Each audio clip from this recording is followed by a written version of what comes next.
Delivered from the pulpit of the Country Club Christian Church on Sunday morning, May 28, 1967, by Dr. Lawrence W. Bash. The topic of Dr. Bash's sermon is On Heaven and Hell. If you are a regular customer here, you should be aware of the fact that the concepts of heaven and hell are not operative in my preaching.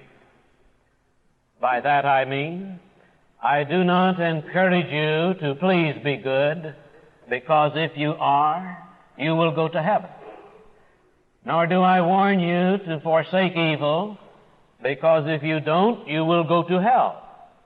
That's what I mean by operating. Perhaps I need to clarify this.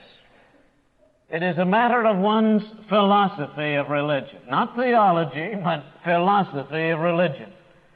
There's a great watershed that runs through the religions of the world.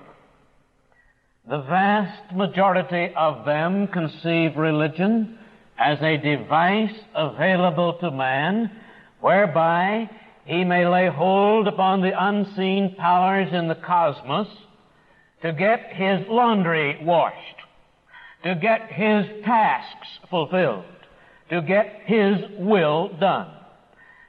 Therefore, if a man has intelligent self-advantage, he will obviously be religious because he will get more of what he wants. The name for this is magic, wherever it is found. By my definition, religion occurs when a man is captured by something beyond himself for purposes that are not his own and sent out into the world to help fulfill the will of God. There is an immense difference between the two.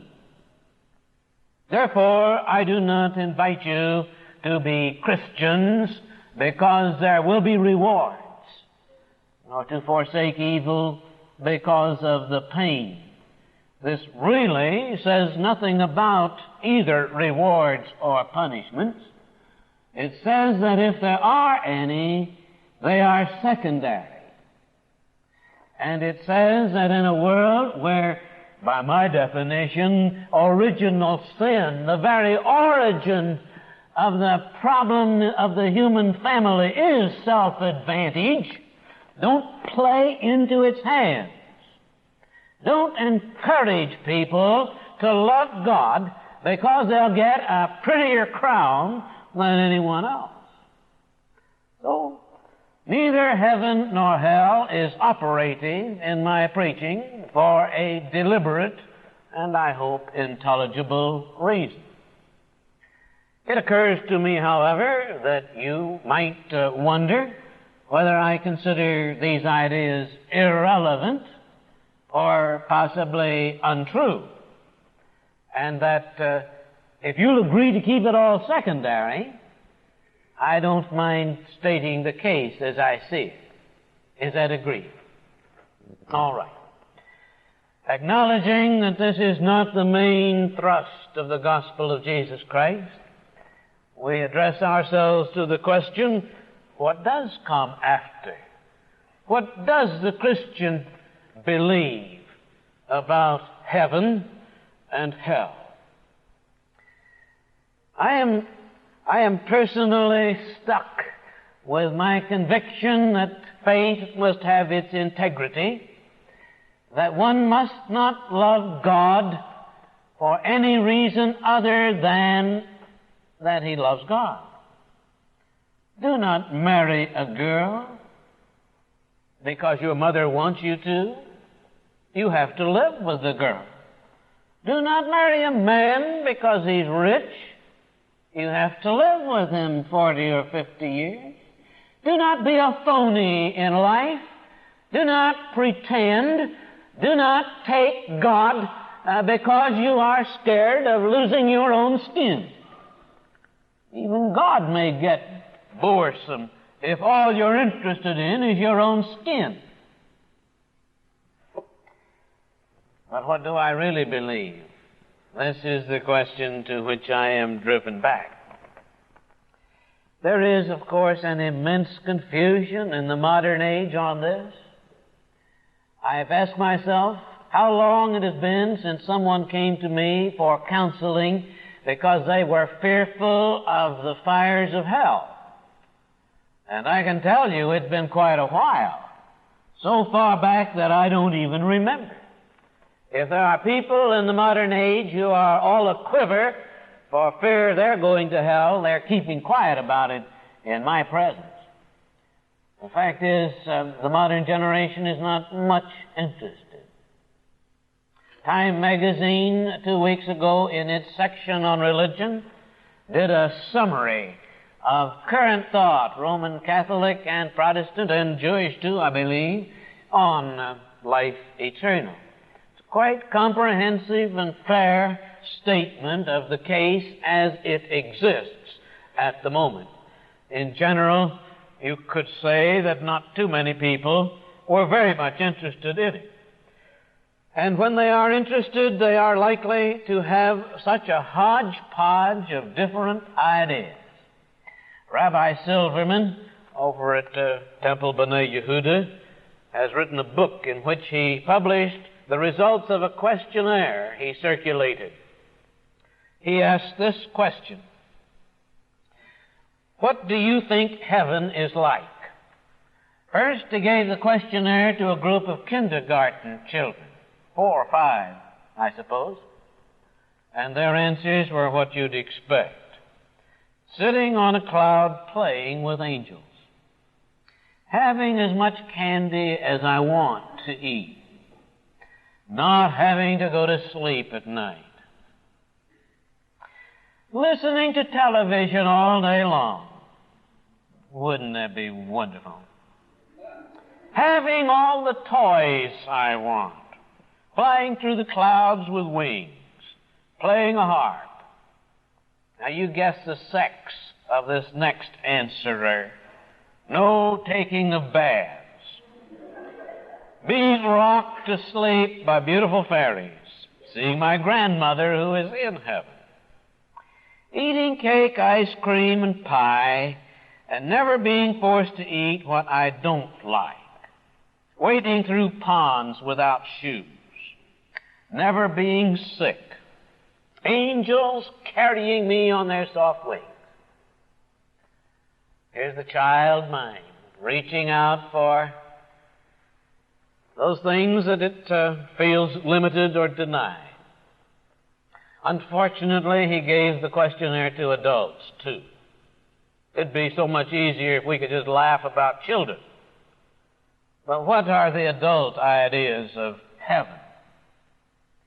I don't say these are yours, and it certainly is going to be obvious that these are more mature, that there are some good answers in it.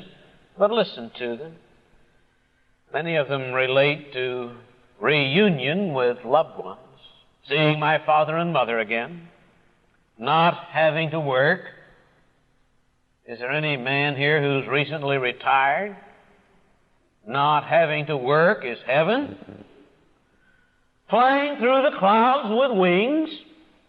Well, he kept his childhood faith, didn't he? The old-time religion there. Not having physical pain, but experiencing eternal bliss.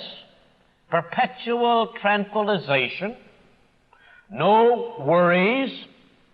Being fed delicious food. Would you want to guess how much that person weighed? Doing what I want to without interference. Guess how old he was. And eternal sleep without dreams. What's he dream about? I'm sorry, I didn't put this in this. Somebody else put this in. Being a single man again. And quit looking at your husbands, ladies. Just being with God, sitting near the throne of God, a life without sinfulness. Yet when we have a chance for a life without sinfulness, we get right out, don't we, and hunt up a little. Well, they have matured a little. not being any longer 4-year-olders, these would average, I'd say, 7 in their intellectual perception as to what heaven is. What indeed do we believe?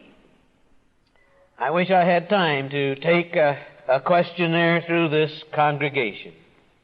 Here, for example, is a jewel from Mr. Frank L. Stanton, whoever he is. He's talking about hell. It doesn't matter what they preach, and I can tell you that's the truth. I return to his poem. It doesn't matter what they preach, of high or low degree. The old hell of the Bible is hell enough for me. That's a stirring sentiment, if I ever heard one. And with it I put the word of a more perceptive observer, Harry Wilson. Hell is given up so reluctantly by those who don't expect to go there. The Gallup poll a few years ago revealed something that is of no little significance. Not everyone today believes in hell in the traditional fashion, but those who do generally do not think they're going there. Hell is for other people. And if one insists on believing in hell for other people, he ought to check with a kindly counselor. Now, friend, what do I believe? What can the Christian believe? I believe, first of all, that the Bible is very rich in imagery and in figurative language, and that you must come to terms with that fact. This does not invalidate the concept of heaven nor of hell, but it puts some limitations upon the way in which we understand them. As you are going to discover before I'm finished, what is thought to be the old-time religion view of heaven and hell are, in my judgment, no longer possible for informed persons. We have got to recognize the immense impact that has been made on the popular conception of both reward and punishment by history. For example, Dante and his Divine Comedy, especially his picture of the Inferno, which he peopled with all his own personal enemies, as well as some of the villains of history. You've got to start and sort out all of the ideas that are a part of your intellectual furnishing here. That is nothing other than cultural history. Milton's Paradise Lost and Paradise Regained. When you sort it out, you will be driven back now to rediscover what the Bible says and then to ask what the Bible means.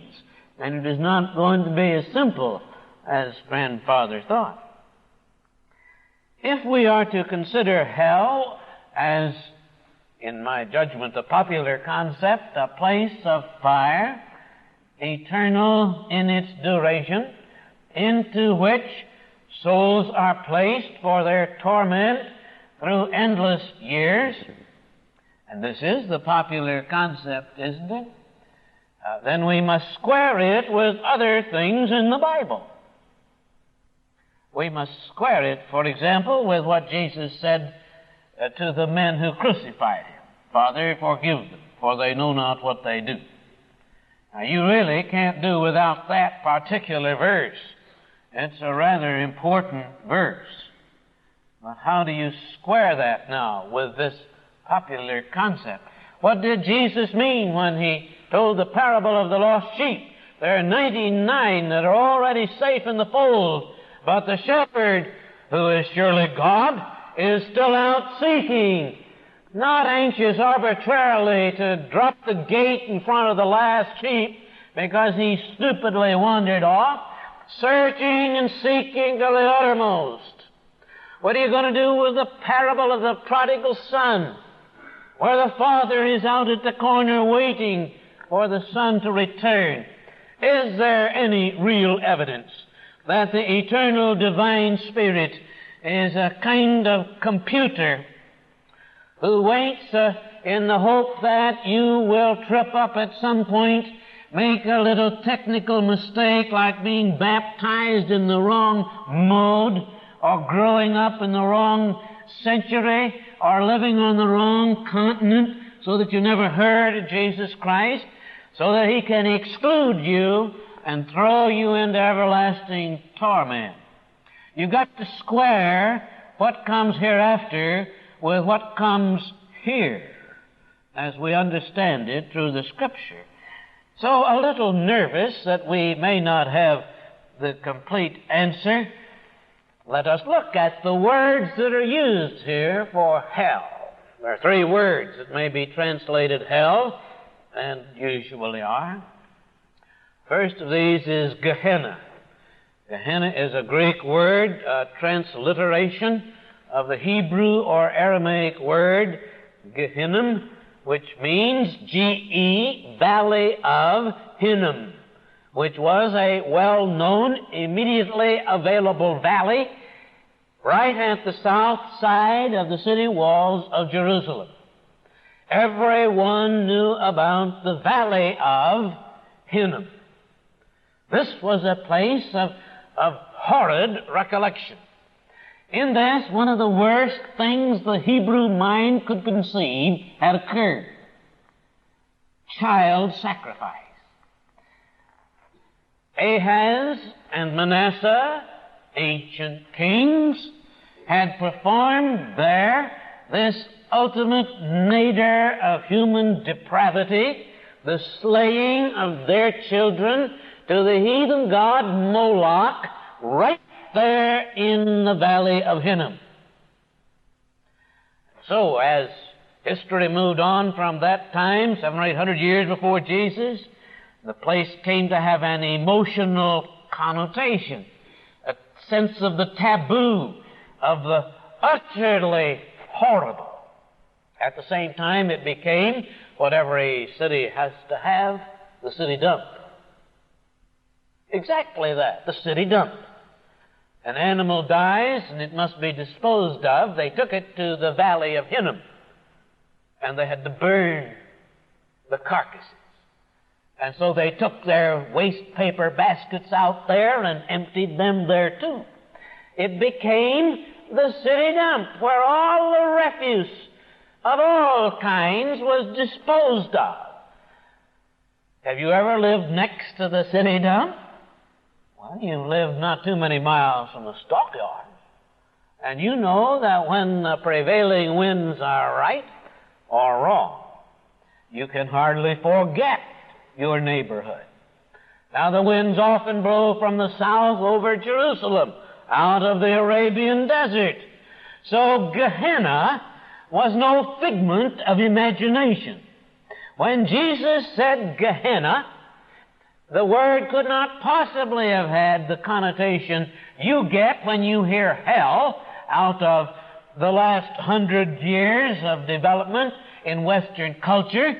Gehenna was a city dump, a place that was horrid, which stank, and which was a place of revulsion to every Hebrew, to every Jew. Don't get thrown on the dump heap of the universe. Now, we need to note that while the fires burned all the while, as they do, I guess, on all city dumps, they didn't burn any single carcass all the time. They burned up one carcass, and the deposit, the ash, might be taken and used for something else.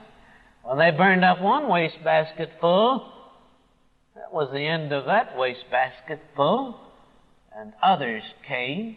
I mean, the whole concept here of sinners agonizing perpetually in a place of flame does not have any basis in the origin of the word, in what clearly would have been in the minds of the people to whom Jesus first spoke. The second word used is Hades, which has very little meaning at all. It is a translation from the Hebrew word Sheol, S-H-E-O-L, which simply refers to the underground. In most ancient cultures, when persons died and were buried in the earth, something in the human heart demanded to understand that they still lived on. And the only thing they could think of was that there must be some great underground cavern where the shades or the ghosts still lived. It was not a place of punishment. Hades was the place where all the departed lived. And in the various mythologies, Greek and of thousands of others, you will have many different ideas, but it was in no sense, in its origin, a place of punishment. There is also one occasion where Tartarus, a Greek word, with the same concept is used. Now, if you're going to read the Bible literally, you have some first-rate headaches when you try to accommodate all of this and come out with a clear-cut geographical concept. For example, in the 20th chapter of Revelation, and I'm reading from the New English Bible, though there's no trick translation here, we read this: "Then death and Hades," that's hell. Well, just put hell in there. "Then death and hell were flung into the lake of fire." Now, wait a minute. The lake of fire was supposed to be part of the geography of hell. That was in the southeast corner of hell. It's like saying Kansas City was thrown into the municipal stadium. The stadium's in Kansas City, and the lake of fire is supposed to be in hell, and now death and Hades, or hell, are thrown into the lake of fire. Well, you make of it what you can. I make of it the fact that when it comes to dealing with that which is beyond the sight of the human eye, beyond our immediate experience in the human family, we are driven to imagery, and you don't expect the imagery to be literal or to be twisted around into some exact description. Frankly, this doesn't bother me at all. But if I were a literalist with the Bible, I'd have a fit trying to get hell into the lake that's already in hell. Furthermore, in the portion we read this morning, the 21st chapter of Revelation, he turns immediately to heaven. Here you have the best-known description of the reward side of the good life. Here are the streets of gold and the gate of pearl. Here is God comforting His people. No tears, no sadness, no sorrow. The figures that are the most commonly used in the early part of the 21st chapter of Revelation. But did you not notice precisely what it said? "I saw the holy city, New Jerusalem, coming down out of heaven from God, made ready like a bride adorned for her husband." Now, wait a minute, friend. If the streets of gold and the gate of pearl are heaven, how do you get heaven down out of heaven? It says this is the New Jerusalem.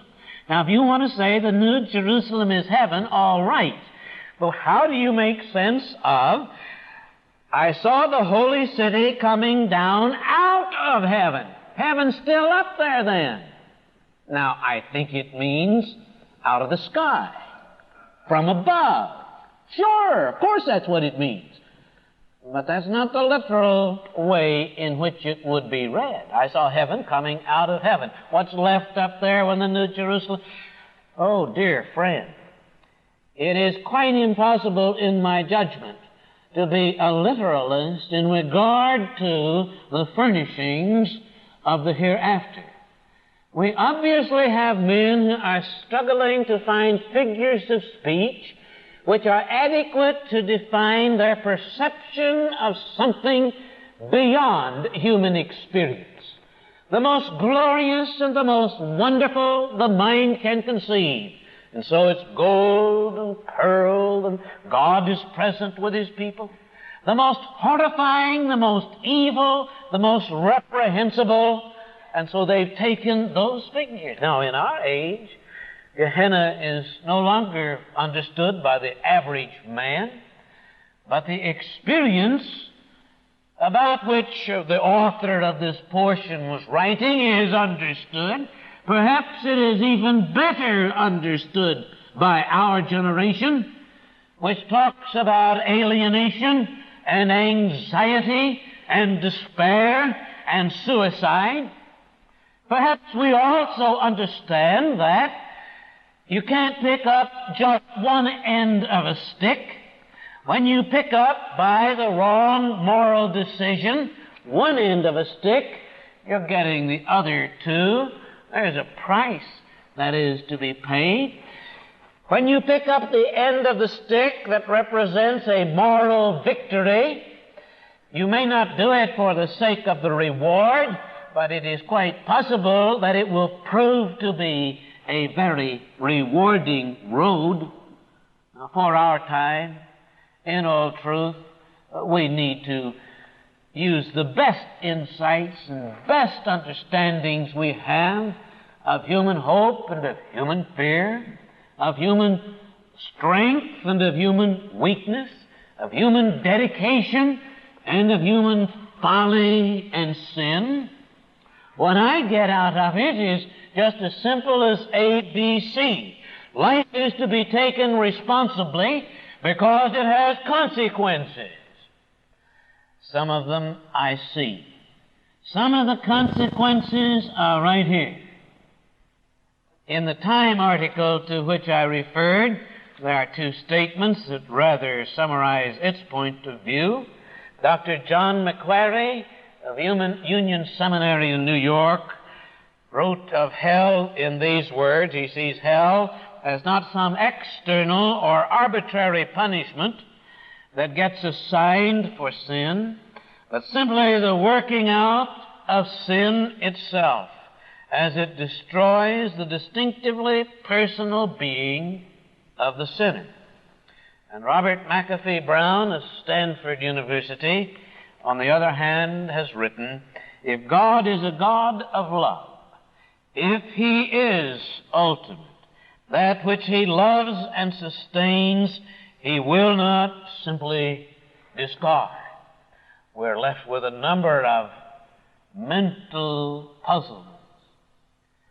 There are some who believe that the wicked face annihilation, that, so to speak, this life is an option on immortality. Such verses as that in the Gospel of John, this is life eternal to know Thee, the only true God, supposes or suggests that the achievement of spiritual awareness is something that may or may not happen, and that if it doesn't happen, that soul does not persist. That's one point of view. There's another which says that while the personality surely persists, it goes out of this life so clouded with its own self-interest that it must be purged.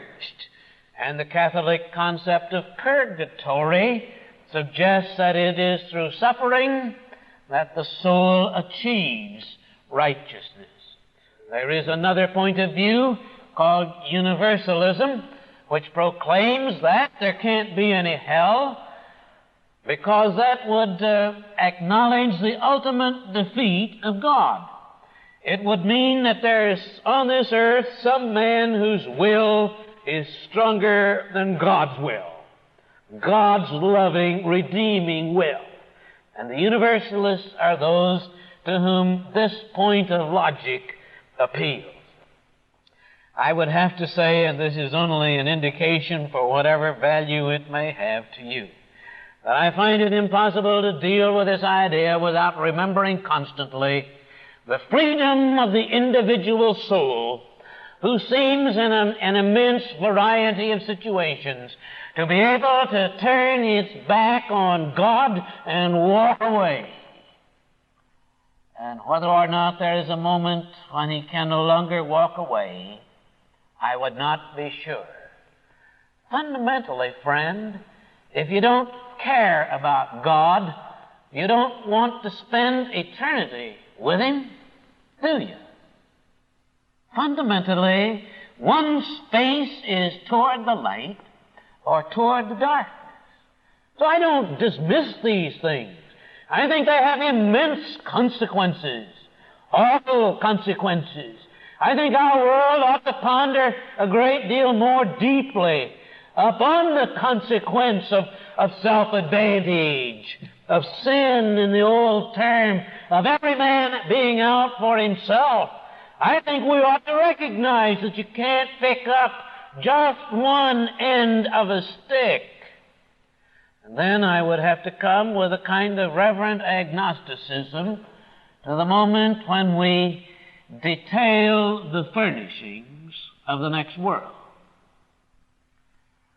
I would have to believe that the God who brought life into being as the most precious product of the creative process will not discard it. Knowing a little bit, just a tiny bit of the meaning of love, I could not believe that the great loving Spirit would let it all go to smash on the junk heap.